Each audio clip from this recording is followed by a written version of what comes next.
toi? Attends un petit peu. Ok, vas-y. Bonjour, je m'appelle Rami Moussa, je suis une infirmière étudiante. Aujourd'hui, je vais prendre en charge M. Antonin Leblanc, qui est âgé de 75 ans, qui est admis pour une chute sur l'escalier, dont il a subi des fractures sur les côtes gauche, dont la nécessité de mettre un drain thoracique gauche. Euh, Aujourd'hui, Monsieur Antonin, l'infirmière, le papier est venu chez nous le proposer pour me viser que le pansement est souillé à 100% du sang. Et comme l'infirmière auxiliaire a la prise du tour de Monsieur Antonin, en l'installant sur le lit, la tension artérielle était à 145 sur 87, la fréquence cardiaque 86 régulier, bien frappé, la fréquence respiratoire à 22 respirations a légèrement diminué et la saturation à 90% à l'air ambiant, la température 37,5 buccal. Désolé. Tout d'abord, je vais entrer chez mon patient, je vais faire l'évaluation de mon patient, d'où il est venu. Il l'installe d'où de la toilette, il était en train de se mobiliser dans le couloir. Je vais faire une collecte de données avec mon patient à ce propos. Je vais l'installer en position confortable et je vais reprendre les signes vitaux, la saturation surtout. Si la saturation est tout le temps à 90% ou bien moins, je vais voir s'il y a une ordonnance médicale pour le patient qui avise une saturation précise. Sinon, je vais voir l'ordonnance collective de l'établissement s'il faut commencer une oxygénothérapie et à combien. S'il commence à 1 litre et on va suivre. Euh, Autrement, avant de refaire le pansement, c'est le J2. Alors, selon les 6 de la warranty, l'infirmière peut refaire, si c'était la première fois le changement du pansement, l'infirmière peut le faire elle-même. Alors, je vais entrer avant chez le patient, je vais évaluer, comme c'est dit par l'infirmière auxiliaire, il n'avait pas une douleur, il avait une douleur à 3 sur 10, désolé, sur le site d'insertion. Et je vais l'évaluer par PQR-STU. Et après, je vais voir si le patient il a des allergies. Et je vais lui expliquer que je vais faire le changement du pansement et je vais l'aviser que je vais prendre son consentement. Je vais lui expliquer c'est quoi un changement de pansement, comme je vais voir s'il a des questions à poser. Je vais voir si je dis l'allergie. Je vais voir s'il a tous les matériels d'urgence au chevet du patient. Ça veut dire des compresses stériles avec un coussinet stérile, des gants non stériles, un, un tube de Vaseline qui est stérile, une boîte de NaCl 500 ml 0,9% ou bien de l'eau stérile, un ruban adhésif et Ipafix ou bien Mefix. En cas d'urgence, si le drain va sortir de sa place ou bien il va faire une déconnexion du tubulure. Alors, maintenant, on va voir au dossier aussi de patient. Désolé, tout d'abord, la première chose à faire, on va voir s'il y a une ordonnance médicale pour le changement du pansement. Si le pansement il était changé avant, c'était quoi l'état du pansement au site d'insertion s'il y avait une emphysème sous-cutanée ou bien s'il y avait des signes des symptômes d'infection ou bien d'inflammation et si la quantité et la qualité du liquide drainé dans le pleurévac. Alors, tout est fait. Maintenant, on va entrer chez le patient, mais il faut mettre en isolement. Mon patient, c'est en isolement contact. Alors, c'est pour cela on va mettre la blouse avec les gants. Et j'ai déjà préparé le matériel le changement de mon patient, pardon, le pansement de mon drain. D'accord. Tout d'abord, je vais mettre ma blouse avant d'entrer. Je vais me laver les mains au début. Je me lave les mains. Bien sûr, avant aussi de préparer le matériel.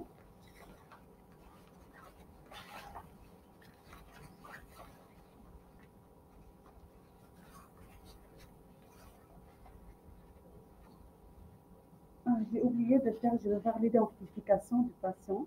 S'il a un bracelet d'identification sinon je vais préparer son bracelet d'identification Et comme si on a mentionné, je vais lui demander, parce que dans son dossier, il n'y avait pas une allergie, mais je vais lui demander de nouveau s'il il avait une allergie au chloroxydine et au latex. Si oui, je vais mettre un papier aussi d'allergie.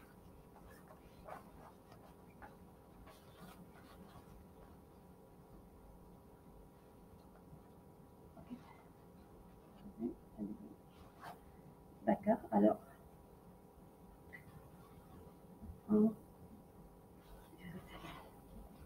comme je disais, le masque, c'est pour le contexte de Covid, mais les gants, c'est parce qu'il y a un isolement contact mon patient. Tout d'abord, comme je dis, j'ai déjà lavé les mains avant de mettre aussi les gants, avant d'entrer chez le patient. J'ai préparé mon matériel, le matériel pour mon pansement.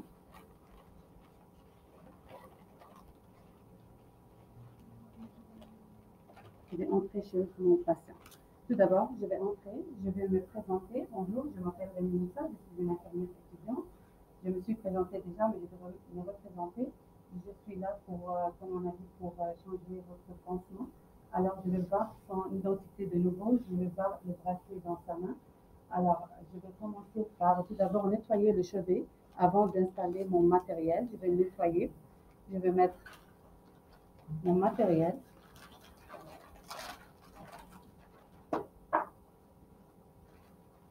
Je vais soulever le lit de mon patient.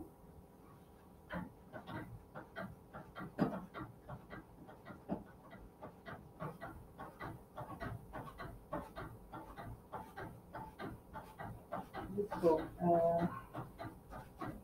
ma ceinture à peu près. Je vais coller mon lit ou bien sur la table, mais pour ne pas tourner le dos, je vais coller sur le lit de mon patient.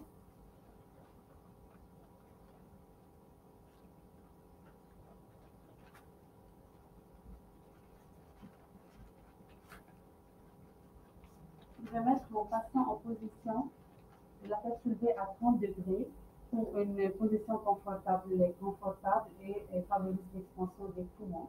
Alors maintenant, je vais tout d'abord mettre le piquet. Non, avant de mettre le piquet, désolé, je vais évaluer l'état respiratoire de mon patient. Tout d'abord, je vais faire une évaluation complète. Je vais commencer par l'inspection, je vais voir la coloration de mon patient, s'il a des cyanoses péribuccales, des cyanoses des extrémités, s'il a des rhinolées ou bien des écoulements nasales, s'il a un tirage intercostaux, je vais lui demander s'il a une dyspnée. S'il avait une dyspnée, je vais faire le PQRSTU de mon dyspnée, du dyspnée. Et je vais voir aussi s'il a des étous, si c'était une toux sèche ou bien une toux avec des expectorations. S'il avait des expectorations, je vais demander de la qualité et quantité des expectorations. Je vais lui demander de tousser, je vais voir s'il y a euh, euh, des, des voix audibles. Et puis, je vais faire l'auscultation. Je vais faire une auscultation complète et après de faire une auscultation de la partie inférieure du patient et la partie postérieure du patient, je vais voir s'il y a s'il y a des crépitants, surtout parce que c'est un épanchement pleural. Ah, désolé, j'ai oublié. Avant d'entrer chez le patient aussi, je vais voir c'est quoi le drain qui est visé par le médecin. Est-ce que c'est un drain de liquide ou bien d'air? Et est-ce qu'il y a une succion ou non?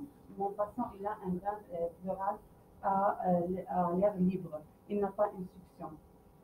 Alors, je vais commencer, je vais faire l'auscultation pulmonaire complète de la partie antérieure et postérieure. Je vais voir s'il y a des crépitants ou bien des muscles vasculaires qui sont diminués à cause de non-position de flanchement pleural. Après, je vais voir, tout d'abord, je vais fermer les rideaux pour respecter la pudeur de mon patient. Je vais seulement découvrir la partie où il y a le drain. Alors, je vais mettre mon patient sur le côté, maintenant je ne vais pas tourner, mais sur le côté dorsolatéral opposé de mon pansement. Et je vais mettre le piquet.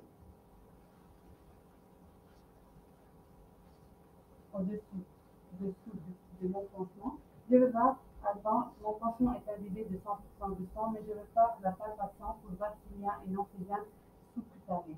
S'il y avait une emphysème sous-cutanée, je vais les délimiter.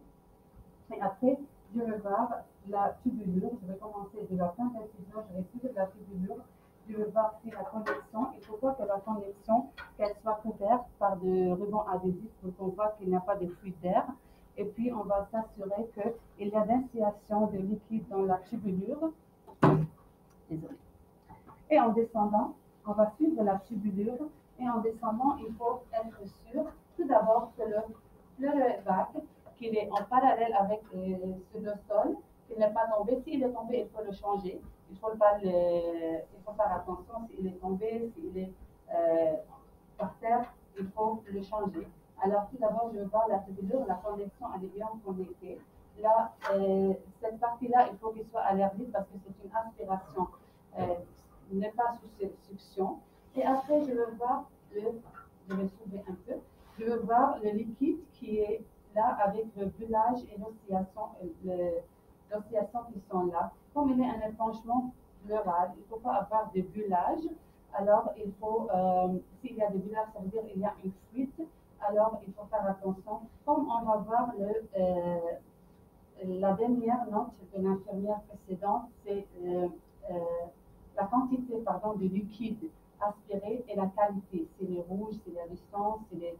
Alors, qualité, quantité et aspect. Et nous aussi, à chaque fois, il faut limiter avec un crayon et écrire la date, l'heure sur la quantité de liquide aspiré.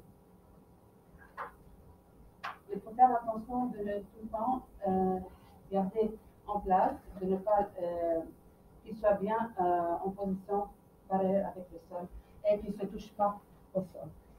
Maintenant, on va commencer par on va effectuer notre pansement. Tout d'abord, je vais changer mes gants parce que j'ai touché partout. Ok, je vais me laver les mains et je vais remettre de nouveaux gants pour ouvrir mon champ stérile. D'habitude, on ne met pas des gants, mais je vais mettre des gants parce que c'est un isolement de contact. Alors, il faut garder les gants en tout temps, pardon.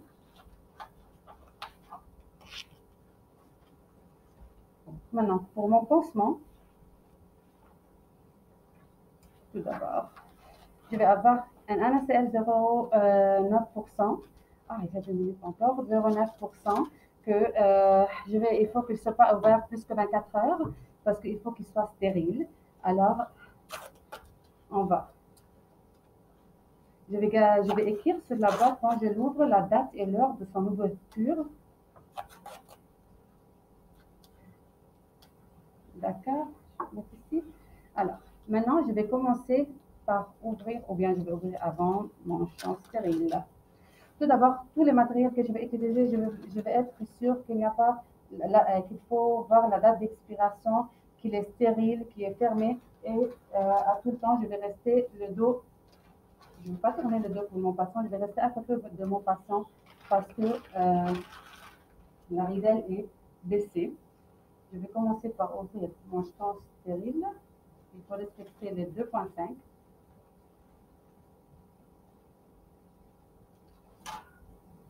Je ne vais plus l'utiliser parce qu'il va tomber par terre. Okay. Mais maintenant, ok. Je vais considérer que j'ai une compresse stérile, d'accord? Je vais l'ouvrir et je vais tenir le champ stérile de devant pour l'enlever parce que j'ai fait tomber mon pince.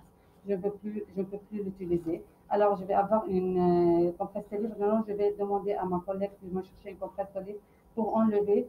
Je ne veux pas utiliser celui-là. D'accord. Je vais considérer, désolé, que j'ai une compresse stérile. Je vais tenir mon champ stérile et je vais le mettre dehors. Ok, je vais ouvrir le NaCl. Je vais mettre dans le contenu de loin sans faire mouiller mon champ. Je le tiens dehors et je le ferme. Je ne vais pas passer au-dessus de mon champ. Je vais ouvrir mes chlorhexidines. Oh, c'est fini, j'ai pas fait le pansement.